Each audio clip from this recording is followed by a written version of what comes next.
ہر قسم کی تعریفات، تسبیحات، کبریائی کی باتیں، عزت اور جلال کی، وقار کی، بادشاہت کی، شہنشاہت کی باتیں اللہ احکم الحاکمین کے لیے ہے۔ اور درود و سلام سید الانبیاء، امام الانبیاء، سرور کونین، احمد مجتبیٰ، سید الاولین والآخرین، امام الاولین والآخرین، خاتم النبیین، سید ولد آدم، شافع المذنبین، جناب محمد الرسول اللہ صلی اللہ علیہ وسلم کی ذات گرامی پر ہے۔ اللہ رب العزت نے جناب رسول اللہ صلی اللہ علیہ وسلم کو ہم انسانوں کی رشد و ہدایت کے لیے مبعوث فرمایا ہے۔ یقیناً وہ شخص بڑا ہی خوش نصیب ہے، اس کے نصیب کے کیا ہی کہنے، جس نے اپنی اس مختصر زندگی کو جناب رسول اللہ صلی اللہ علیہ وسلم کے سنت کے مطابق بنا لیا، آپ کے دین، شریعت، حکم کے مطابق بنا لیا۔ یقیناً اسی بندے کی آخرت کی زندگی کامیاب ہوگی۔ سامعین محترم، گزشتہ سے پیوستہ صحیح سیرت الرسول صلی اللہ علیہ وسلم سے ہم جناب رسول اللہ صلی اللہ علیہ وسلم کی سیرت طیبہ میں سے تعلیمات حاصل کر رہے ہیں۔ ہم ان ایام سے رسول اللہ صلی اللہ علیہ وسلم کی سیرت کو سماعت فرما رہے ہیں جو بہت ہی آزمائش اور ابتلا والے تھے۔ اس سے آگے چل کر آپ علیہ السلام نے مکہ کے قبائل کو، عرب کے قبائل کو کس انداز سے دعوت دی ہے۔ اس سے آگے آج ہم بیعت عقبہ، پہلی بیعت عقبہ اور بیعت عقبہ ثانیہ، بیعت عقبہ ثانیہ، اس کے بارے میں رسول اللہ صلی اللہ علیہ وسلم کی صحیح سیرت الرسول صلی اللہ علیہ وسلم سے تعلیمات حاصل کریں گے۔ اس سیرت کو سمجھنے کا اور سننے کا، سنانے کا مقصد یہ ہوتا ہے کہ ہم اپنے محبوب ترین آقا علیہ السلام کی سیرت کو سمجھ سکیں کہ آپ علیہ السلام نے کن حالات میں، کن ایام میں، کیسی صورتحال میں اللہ کے دین کی دعوت دی ہے، اور آج وہی ذمہ داری ہر مسلمان پر ہے جس نے جناب رسول اللہ صلی اللہ علیہ وسلم کی اتباع اور فرما برداری کا کلمہ پڑھا ہے۔ یہ سارے احکام اس پر لاگو ہوتے ہیں۔ سامعین محترم، سورۃ الاحزاب کی آیت کریمہ جو میں نے خطبہ مسنونہ میں تلاوت کی ہے، اللہ رب العزت نے یہ فیصلہ کیا ہے، لَقَدْ كَانَ لَكُمْ فِي رَسُولِ اللَّهِ أُسْوَةٌ حَسَنَةٌ، البتہ تحقیق اللہ رب العزت کہتے ہیں ہم نے تمہارے لیے رسول اللہ صلی اللہ علیہ وسلم کی سیرت طیبہ میں نمونہ رکھا ہے۔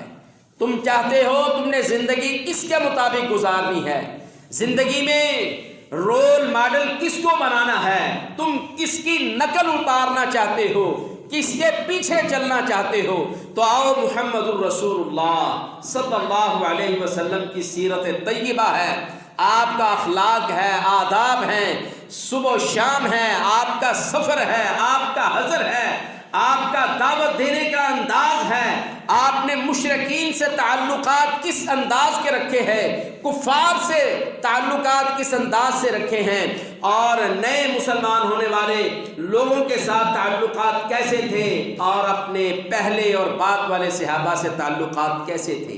یہ ساری باتیں ہم رسول اللہ صلی اللہ علیہ وسلم کی سیرت طیبہ سے سیکھیں گے۔ سامعین محترم، صحیح بخاری کی 18 نمبر اور مسلم کی 1709 نمبر حدیث ہے۔ جناب سیدنا حضرت عبادہ بن صامت رضی اللہ تعالیٰ عنہ بیان فرماتے ہیں، کہتے ہیں، اور یہ سیدنا عبادہ بن صامت یہ وہ صحابی ہیں جو جنگ بدر میں بھی شامل ہوئے، اور یہ وہ صحابی ہیں جو مدینے کے رہنے والے ہیں، اور رسول اللہ صلی اللہ علیہ وسلم سے بیعت عقبہ اول، پہلی بیعت عقبہ کے مقام پر، عقبہ اس جگہ کو کہتے ہیں، عین قاف بے اور ہے، یہ عقبہ اس مقام کو کہا جاتا ہے جو مکے میں ایک گھاٹی کا نام تھا، ایک گھاٹی کا نام تھا، دونوں طرف پہاڑ تھے اور درمیان میں جو جگہ بنتی اس کو عقبہ کہا جاتا تھا۔ رسول اللہ صلی اللہ علیہ وسلم نے پہلے وہ لوگ جن سے بیعت لی تھی، جو مدینے کے رہنے والے تھے، حج کے موقع پر وہ مکہ میں حج کرنے کے لیے آئے اور ان سے بیعت کی، اسے بیعت عقبہ کہا جاتا ہے۔ بیعت کیا تھا؟ بیعت لینا یا بیعت دینا کیا تھا؟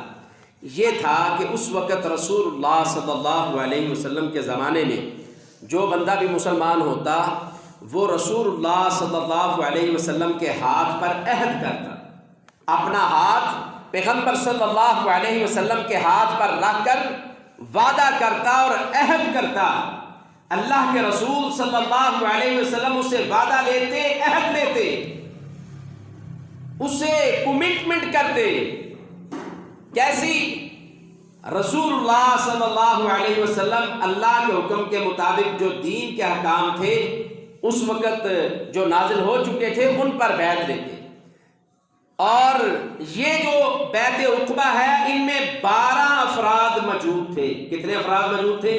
12۔ ان میں سیدنا عبادہ بن صامت رضی اللہ تعالی عنہ بھی شامل تھے، یہ بھی ان میں شامل ہیں۔ یہ سیدنا عبادہ بن صامت رضی اللہ تعالی عنہ بیان فرماتے ہیں، کہتے ہیں 12 افراد کی ہماری جماعت موجود تھی تو پیغمبر اعظم سرور عالم جناب محمد الرسول اللہ صلی اللہ علیہ وسلم نے ہم سے مخاطب ہو کر یہ بات کہی، کہا بایعونی علی اللہ تشرکوا باللہ شیئا ولا تسرقوا ولا تزنوا ولا تقتلوا اولادکم ولا تأتوا ببہتان تفترونہ بین ایدیکم وارجلکم ولا تعصوا فی معروف۔ جناب سیدنا عبادہ بن صامت رضی اللہ تعالیٰ عنہ بیان فرماتے ہیں، کہتے ہیں پیغمبر عالم سرور عالم جناب محمد الرسول اللہ صلی اللہ علیہ وسلم نے ہم سے بیعت لی، بایعونی علی اللہ تشرکوا باللہ شیئا۔ اے لوگو، اسلام کی خواہش رکھنے والوں، میرے دین کو قبول کرنے والوں، میں تم سے اس بات کی بیعت، وعدہ اور عہد لیتا ہوں، اللہ تشرکوا باللہ شیئا، تم نے اللہ کے ساتھ کسی چیز کو شریک نہیں بنانا۔ فرمایا ولا تسرقوا، دوسری بات یہ ہے کہ تم نے کبھی زندگی میں چوری نہیں کرنی۔ فرمایا ولا تزنوا، تیسری بات یہ ہے جس بات پر تم نے میرے ہاتھ پر بیعت کرنی ہے، وعدہ کرنا ہے کہ تم نے زنا، بدکاری، فحاشی کا کام نہیں کرنا۔ فرمایا ولا تقتلوا اولادکم، چوتھی چیز یہ ہے کہ تم نے اپنی جانوں کو، اپنی اولادوں کو قتل نہیں کرنا۔ ولا تاتوا ببہتان تفترونہ بین ایدیکم وارجلکم، پانچویں چیز یہ ہے کہ تم نے خود ساختہ ایک دوسرے پر بہتان نہیں لگانے۔ فرمایا ولا تعصوا فی معروف، چھٹی چیز یہ ہے کہ تم نے اچھائی اور بلائی کے کام میں اللہ کی نافرمانی نہیں کرنی۔ سیدنا عبادہ بن صامت رضی اللہ تعالیٰ عنہ بیان فرماتے ہیں کہ اللہ کے رسول صلی اللہ علیہ وسلم نے ان 6 چیزوں پر ہم 12 افراد سے بیعت لی ہے، وعدہ لیا ہے۔ پھر رسول اللہ صلی اللہ علیہ وسلم نے فرمایا فمن وفا منکم فاجرہ علی اللہ، اے میرے صحابہ یاد رکھو، اب جو تم نے میرے ہاتھ پر بیعت کی ہے، اگر اس بیعت پر تم قائم اور دائم رہے، اس بات کو پورا کیا، اپنے وعدے کو وفا کیا، اس بات پر قائم رہے، فَأَجْرُهُ عَلَى اللَّهِ، تو یاد رکھو اس بات کا اجر اور ثواب اور بدلہ میرا رب تمہیں عطا فرمائے گا۔ سیدنا عبادہ بن صامت رضی اللہ تعالیٰ عنہ بیان فرماتے ہیں پھر نبی صلی اللہ علیہ وسلم نے فرمایا وَمَنْ أَصَابَ مِنْ ذَلِكَ شَيْئًا فَعُوقِبَ فِي الدُّنْيَا فَهُوَ كَفَّارَةٌ لَهُ، اگر بیعت کرنے کے بعد، ایمان اور اسلام قبول کرنے کے بعد، کلمہ پڑھنے کے بعد، عہد اور وعدہ کرنے کے بعد اگر تم میں سے کسی نے یہ کام کیے، کون سے کام؟ اگر شرک کیا، اگر چوری کی، بدکاری کی، زنا کی، یا اپنی اولادوں کو قتل کیا، یا تم نے ایک دوسرے پر بہتان لگائے، یا تم نے اللہ کی نافرمانی کی معروف اچھے کاموں میں، تو نبی صلی اللہ علیہ وسلم نے فرمایا وَمَنْ أَصَابَ مِنْ ذَلِكَ شَيْئًا فَعُوقِبَ فِي الدُّنْيَا فَهُوَ كَفَّارَةٌ لَهُ، پھر جو تم میں سے ان عہد میں سے، بیعت میں سے کسی چیز کو توڑے گا، وعدے کو توڑے گا، فرمایا اسے پھر دنیا میں سزا ملے گی اور وہ سزا اس کے لیے کفارہ بن جائے گی، وہ سزا اس کے لیے کفارہ بن جائے گی۔ پھر سیدنا عبادہ بن صامت رضی اللہ تعالیٰ عنہ بیان فرماتے ہیں پھر نبی صلی اللہ علیہ وسلم نے فرمایا وَمَنْ أَصَابَ مِنْ ذَلِكَ شَيْئًا ثُمَّ سَتَرَهُ اللَّهُ فَهُوَ إِلَى اللَّهِ إِنْ شَاءَ عَفَا عَنْهُ وَإِنْ شَاءَ عَاقَبَهُ۔ سیدنا عبادہ بن صامت رضی اللہ تعالیٰ عنہ بیان فرماتے ہیں، کہتے ہیں نبی مکرم صلی اللہ علیہ وسلم نے فرمایا وَمَنْ أَصَابَ مِنْ ذَلِكَ شَيْئًا، اور اگر کسی نے ان تمام احکامات کی یا ان میں سے کسی ایک کی خلاف ورزی کی، نافرمانی کی، ثم سترہ اللہ فہو الی اللہ، پھر اللہ تعالیٰ نے اس کی نافرمانی، اس کی خلاف ورزی پر پردہ ڈال دیا، اللہ تعالیٰ پردہ بھی ڈالتا ہے، فرمایا فَهُوَ إِلَى اللَّهِ، اس کا معاملہ اللہ کی طرف ہے، إِن شَاءَ عَفَا عَنْهُ وَإِن شَاءَ عَاقَبَهُ، پھر اللہ چاہے اس کو قیامت کے دن معاف فرما دے، پھر اللہ چاہے اسے قیامت کے دن اس کی سزا دے دے۔ سیدنا عبادہ بن صامت رضی اللہ تعالیٰ عنہ بیان فرماتے ہیں سب سے پہلی جو بیعت ہم 12 افراد نے رسول اللہ صلی اللہ علیہ وسلم سے کی، جس کو بیعت عقبہ اولا، پہلی بیعت عقبہ کہا جاتا ہے، ان میں رسول اللہ صلی اللہ علیہ وسلم نے ان چیزوں پر ہم سے بیعت لی اور یہ باتیں۔ سیدنا عبادہ بن صامت رضی اللہ تعالیٰ عنہ بیان فرماتے ہیں، کہتے ہیں میں بھی ان 12 افراد میں شامل تھا جنہوں نے رسول اللہ صلی اللہ علیہ وسلم سے اس بات کی بیعت کی۔ آپ صلی اللہ علیہ وسلم نے فرمایا فَإِن وَفَيْتُمْ فَلَكُمُ الْجَنَّةُ، اے میرے ساتھیوں، اے میرے صحابہ، اے مسلمانوں، اگر تم نے اپنے وعدے کی وفا کی تو پھر تمہارے لیے جنت کا وعدہ ہے۔ کتنا بڑا پیغام ہے۔ اس وقت کوئی مسلمان ہوتا اس کو ان چیزوں پر وعدہ کرنا پڑتا اور عہد کرنا پڑتا اور بیعت دینی پڑتی، اور آج ہم مسلمان ہیں، انا للہ و انا الیہ راجعون۔ مسلمانوں کی حالت زار کیسی ہے؟ شرک جیسی بیماری بھی مسلمانوں کے اندر موجود ہے، اور چوری جیسے معاملات بھی موجود ہیں، بدکاری اور فحاشی اور یعنی جیسے بھی معاملات موجود ہیں، یہ اپنی اولادوں کو بھی قتل کرتے ہیں، یہ بغیر سوچے سمجھے جس پر چاہے بہتان لگا دیتے ہیں، یہ اللہ کی نافرمانی میں اپنی خوشی محسوس کرتے ہیں۔ انا للہ و انا الیہ راجعون۔ کتنا بڑا یہ لمحہ فکریہ ہے۔ اس وقت رسول اللہ صلی اللہ علیہ وسلم کے ہاتھ پر کوئی بیعت کرتا، مسلمان ہوتا، وہ ان چیزوں کا عہد اور وعدہ کرتا اور خلاف ورزی کرنے کی نہ سوچتا۔ آج مسلمان ہیں، ہم مسلمان ہیں الحمدللہ، اللہ نے یہ ہمیں توحید جیسی نعمت عطا کی ہے، لیکن افسوس اس بات کا ہے کہ یہ برائیاں مسلمانوں میں آج اتم درجہ موجود ہیں۔ جناب رسول اللہ صلی اللہ علیہ وسلم کے صحابی سیدنا جابر رضی اللہ تعالی عنہ بیان فرماتے ہیں، کہتے ہیں انا و ابی و خالایا من اصحاب العقب۔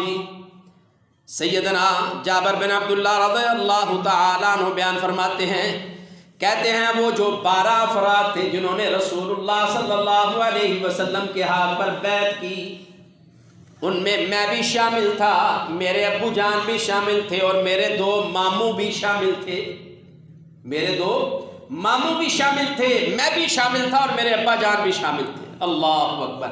باپ بھی اللہ کے رسول صلی اللہ علیہ وسلم کے ہاتھ پر بیعت کر رہا ہے، بیٹا بھی بیعت کر رہا ہے، ماموں بھی بیعت کر رہے ہیں، اور وعدہ کیا کر رہے ہیں کہ ہم اللہ کے ساتھ کسی کو شریک نہیں ٹھہرائیں گے، ولا تشرکوا، چوری نہیں کریں گے، ولا تزنوا، بدکاری، بے حیائی، فحاشی اور زنا کے قریب نہیں جائیں گے، زنا نہیں کریں گے، ولا تقتلوا اولادکم، اپنی اولادوں کو قتل نہیں کریں گے، ولا تاتون ببہتان تفترینہ بین ایدیکم وارجلکم، کسی پر جھوٹے بہتان نہیں لگائیں گے، خود ساختہ بہتان نہیں لگائیں گے۔ آج ہمارے معاشرے میں خرابیاں کیا ہے؟ کسی سے ویسے عداوت ہو گئی ہے نا، خاندان میں رشتوں کے معاملوں پر، لین دین کے معاملوں پر، تو ہم اس پر ایسے ایسے بہتان لگاتے ہیں کہ وہ معاشرے میں منہ دکھانے کے قابل نہیں رہتا۔ یہاں نبی صلی اللہ علیہ وسلم نے وعدہ لیا، فرمایا وَلَا تَأْتُوا بِبُهْتَانٍ تَفْتَرُونَهُ بَيْنَ أَيْدِيكُمْ وَأَرْجُلِكُمْ، اور لوگوں، میرے صحابہ، بیعت کرنے والوں، عہد اور وعدہ کرنے والوں، یاد رکھو تم کسی پر بہتان نہیں لگاؤ گے۔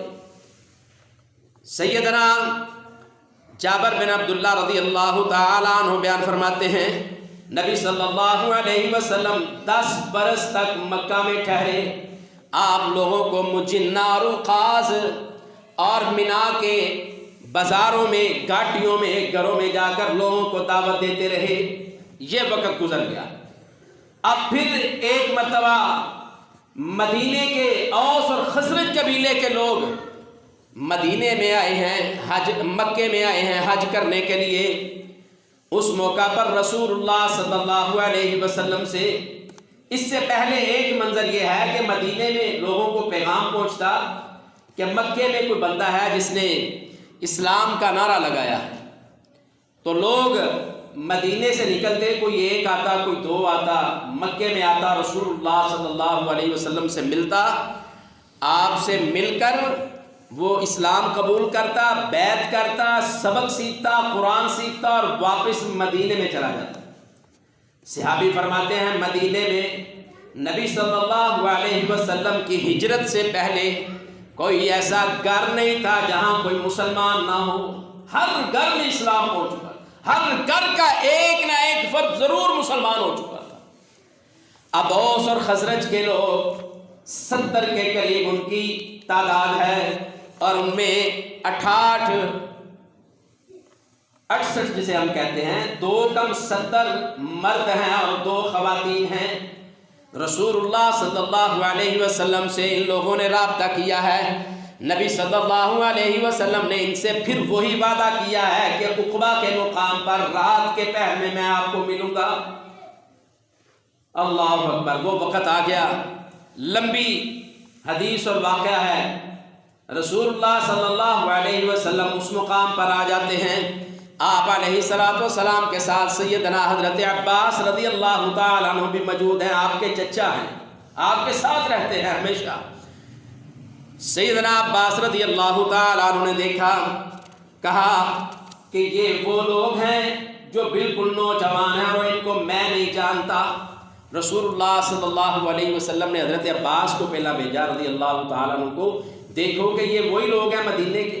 اور حضرت عباس رضی اللہ تعالیٰ عنہ کو اس لیے بھیجا کہ حضرت عباس تجارت کے سلسلے میں مدینے میں جایا کرتے تھے، وہاں کے سرداروں کو، بڑے بڑے لوگوں کو، تاجروں کو یہ بخوبی جانتے تھے۔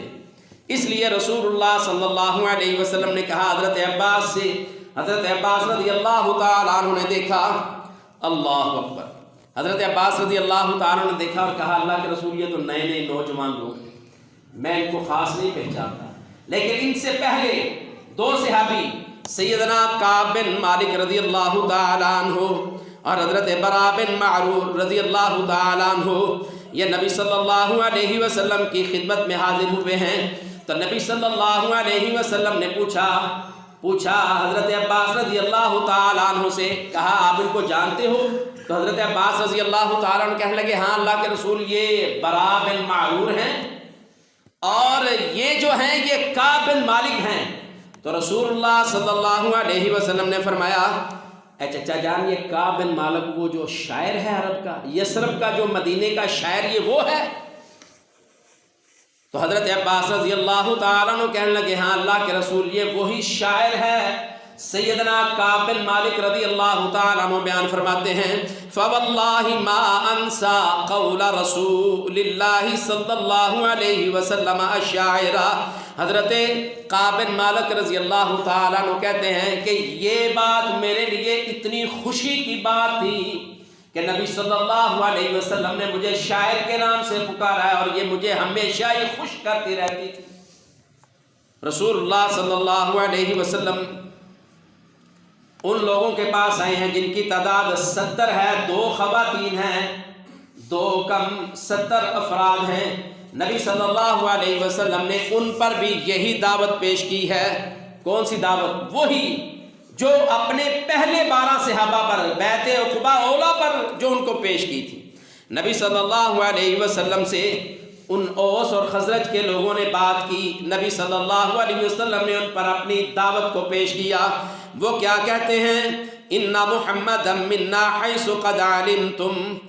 نبی صلی اللہ علیہ وسلم کے بارے میں سیدنا حضرت عباس رضی اللہ تعالیٰ عنہ بیان فرماتے ہیں، کہتے ہیں میں نے ان سے مخاطب ہو کر کہا ان محمد منا حیث قد علمتم، یہ ہے محمد الرسول اللہ صلی اللہ علیہ وسلم جو ہم میں سے نبی بنائے گئے ہیں۔ قد علمتم، کیا تم پہچانتے ہو، تم تک یہ پیغام پہنچا ہے؟ اللہ اکبر، اللہ اکبر۔ جب انہوں نے یہ پیغام سنا، نبی صلی اللہ علیہ وسلم کی بیعت کی، پھر بات چیت بڑھی، تو نبی علیہ السلام نے ان سے کہا فَخُذْ لِنَفْسِكَ وَلِرَبِّكَ مَا أَحْبَبْتَ، ان سے کہا اپنے لیے جو تمہیں سب سے زیادہ چیز پسند ہے اپنے رب کے لیے اس کو پسند کر لو۔ فَخُذْ لِنَفْسِكَ، اور اپنے لیے اور اپنے رب کے لیے جو چاہتے ہو ہم سے عہد کر لے۔ ان 70 افراد نے رسول اللہ صلی اللہ علیہ وسلم کی دعوت کو، بیعت کو قبول کر کے کیا کہا؟ کہا فَخُذْ لِنَفْسِكَ وَلِرَبِّكَ مَا أَحْبَبْتَ، اے اللہ کے رسول اپنی جان کے لیے اور اللہ کے دین کے لیے جس طرح آپ پسند کرتے ہیں ہم قربان ہونے کے لیے تیار ہیں۔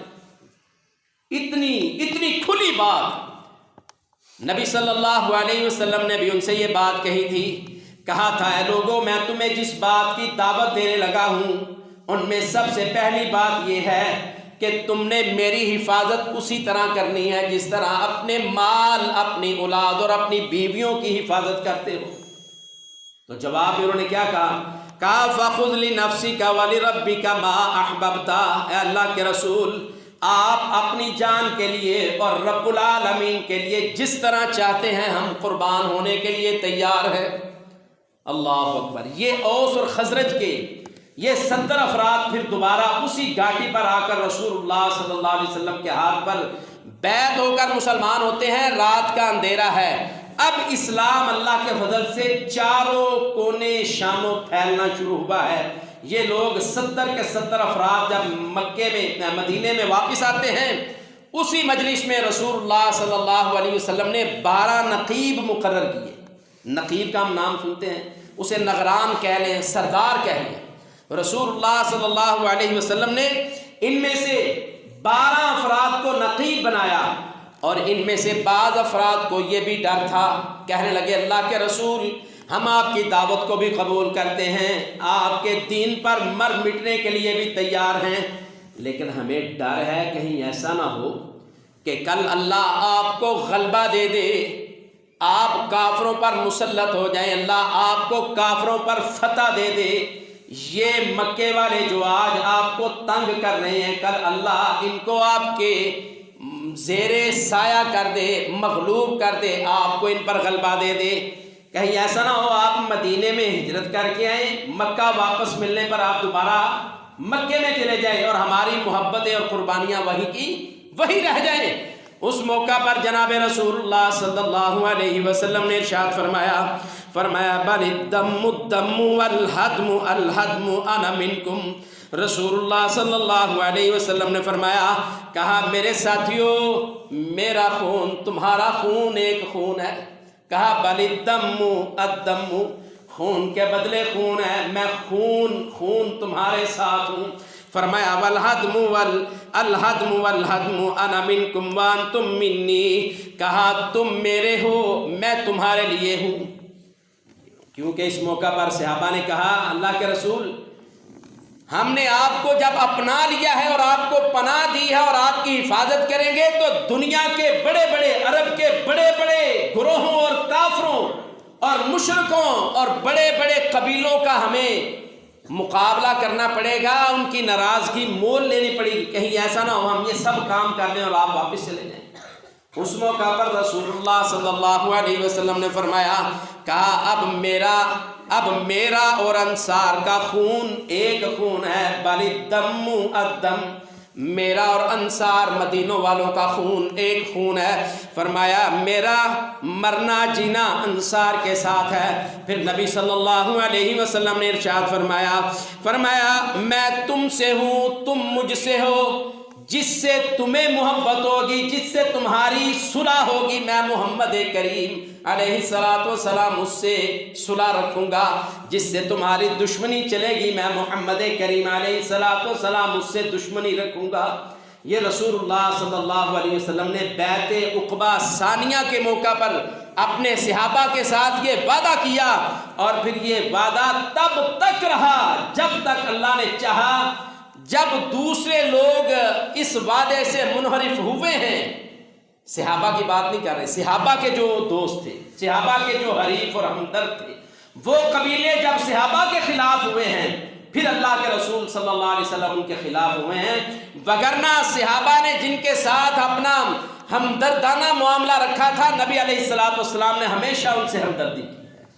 یہ رسول اللہ صلی اللہ علیہ وسلم کی سیرت طیبہ کا تابناک چہرہ ہے. آپ نے اپنے صحابہ کی کبھی بھی کمر نہیں لگنے دی، ان کو کبھی کمزور نہیں ہونے دیا، کسی موقع پر ان کو بیار مددگار نہیں چھوڑا، بلکہ ہر موقع پر اس سے بڑی بات کیا ہو سکتی ہے. کہا الدم الدم، میرا اور تمہارا خون ایک خون ہے. کہا میں اور انصار کا خون ایک خون ہے. کہا تمہارا جینا مرنا میرا جینا مرنا ایک ہے. جو تمہارا دوست ہوگا نبی کریم صلی اللہ علیہ وسلم کا بھی دوست وہ ہوگا.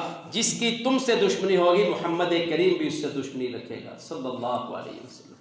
اللہ رب العزت سے دعا ہے اللہ رب العزت ہمیں نبی علیہ الصلوۃ والسلام کے اس پیغام کو بیعت عقبہ اولا اور بیعت عقبہ ثانیہ اور اس میں جو مسلمانوں کے لیے پیغام ہے اس کو سمجھنے کی توفیق عطا فرمائے. وہ پیغام کیا ہے؟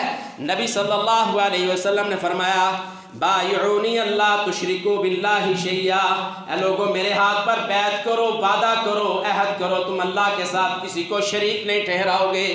ولا تشرکو، تم کسی کی چوری نہیں کرو گے.